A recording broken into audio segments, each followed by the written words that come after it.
Ramogi mano report mar gwengego wako kelni kod Millicent Dhiambo ka thorwach mar nyango nyinge mag gwenge Ramogi kawuono chopo Gotalila mayudore gwenge mamoroni e kaunti ma Kisumu kama koro winjo sigana kaachiel kod ler mowuok kuom jodongo ni to Gotalila ne obiro nade, ang'o miyo umbe ne obedo ma nyaka gie sani pod ong'ere ni Gotalila. Wawere gi mago kendo wadhi nyime. Jalup jatend Obila e kaunti ma Vihiga Felix Watakila onyiso tend Obila e sub-counties mondo mi okaw ting' mar duoko piny weche mag anjao kod maundu e gwengegi. Ka oloso e kinde romo mar arita ma okelo kanyakla joriembo mag apiko mawuok e gwenge ma Muhaya kaachiel kod Luanda, Watakila wacho ni onge apisa mag arita mag kaunti mabiro bedo ka donjore kod weche mag arita e sub-counties e kinde ma tend Obila mag sub-counties to nitie.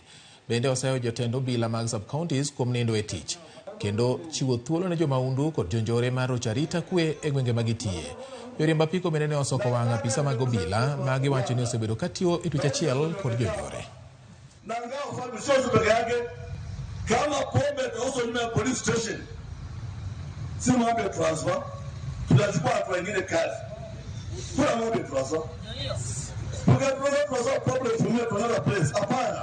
Na hiyo pombe imechangia kusababu usalama katika kaunti hii. Walifuata unapangwa katika mambo ya pombe. Si ndio hiyo? Walifuate